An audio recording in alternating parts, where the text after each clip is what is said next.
Pendant ce temps, la PDG de Mobilité Infra-Québec, Renée Amilcar, poursuit sa tournée à Gatineau. C'est maintenant son équipe qui gère le projet de tramway.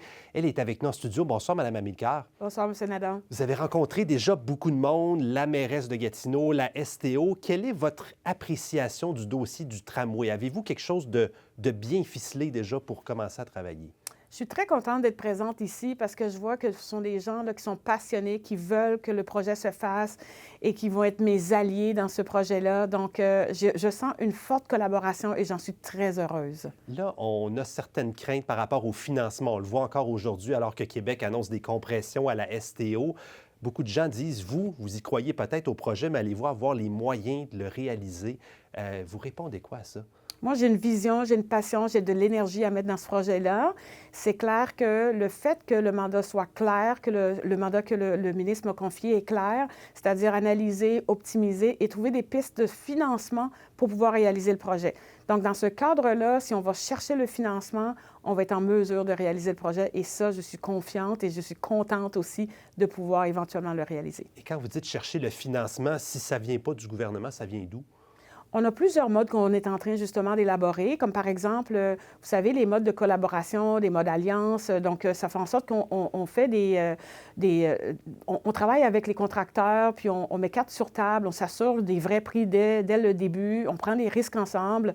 Est-ce qu'un modèle avec aller chercher du financement dans le privé, par exemple, est-ce que c'est quelque chose qu'on peut faire? Est-ce qu'on peut aussi regarder pour un phasage du projet pour faire en sorte que le fardeau fiscal soit un petit peu moins grand dès le début? Donc, le faire en plusieurs étapes? Absolument. Ça peut être... Toutes ces pistes-là seront à, bien sûr, regarder, analyser et des recommandations seront faites 9 mois plus tard, c'est-à-dire au mois de novembre bientôt. C'est ça. Oui. Là, il y a le mot optimisation aussi qui soulève des questions dans votre mandat. Est-ce que c'est possible, dans 9 mois, que vous arriviez à dire, écoutez, on vous propose un projet, mais ce n'est pas nécessairement le tramway? Est-ce que ça se peut? La lettre que le ministre m'a donnée est tellement claire, puis j'ai donné à plusieurs gens que j'ai rencontrés là, dans le cadre de ma tournée hier et aujourd'hui, et demain aussi, je vais être là, puis je vais continuer à faire ça. La lettre est claire. Moi, je dois évaluer, optimiser le tramway. OK, donc c'est pas sur la table que vous proposez, par exemple, des autobus dans 9 mois ou qu'il y a quelque chose de moins coûteux et autre qu'un tramway? Non, la lettre est claire. Je dois étudier le tramway. OK. Là, entre-temps, étant donné que c'est vous qui reprenez le projet, on doit annuler des contrats. La STO a fait part de certaines craintes. En quoi c'est bon pour le contribuable si on doit annuler des contrats, peut-être payer des pénalités, de repartir à zéro? Au fait, on prend un pas de côté parce qu'on est en train de voir des opportunités dans le travail qui a déjà été fait, là, que je reconnais qu'un très bon travail. J'ai déjà commencé à travailler avec les équipes et je vois la qualité du travail fait. On prend un pas de côté. Normalement, ce sont des contrats avec des clauses de retrait qui sont faciles. On est en train d'analyser le tout. Nous, on va probablement avoir besoin de ces consortiums-là pour certaines études. On veut voir. Et puis, dans 9 mois, on va faire nos recommandations. Si ce consortium-là reste avec nous puis qu'on continue, ils seront déjà là. Si c'est trop compliqué puis ils sortirent, on ira en appel d'offres puis ils perdent une belle opportunité avec nous aussi. Alors, je lance un cri du cœur. Tout le monde doit mettre de l'eau dans son vin là, pour faire que ça marche. Là. Mais c'est quoi le bénéfice pour le payeur de taxes, pour le citoyen de l'Outaouais, d'avoir votre entité qui gère ça plutôt que la STO comme c'était avant?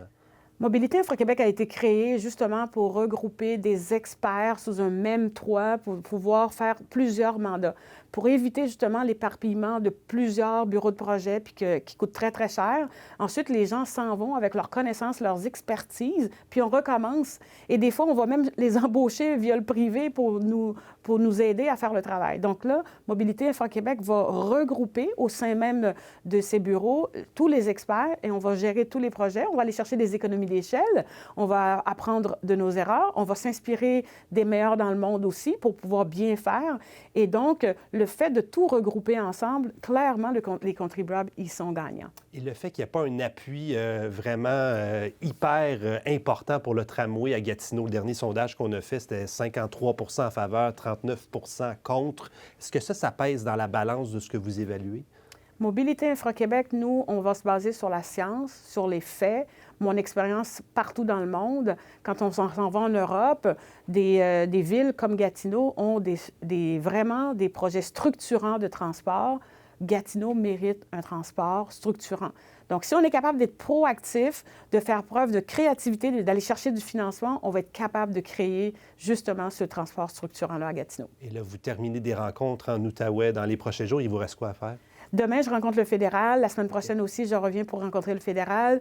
Et là, en même temps, moi, je travaille aussi en même temps. Il faut travailler. Pendant que je fais ça, je ne travaille pas, là, mais pour de vrai, j'ai bien hâte là, qu'on commence vraiment à s'y mettre. Là. Donc, je veux que ça fonctionne. Et moi, quand j'embarque, je livre. Bon, les gens vont être rassurés, contents d'entendre ça. Renée Amilcar, merci beaucoup. Mon plaisir, merci.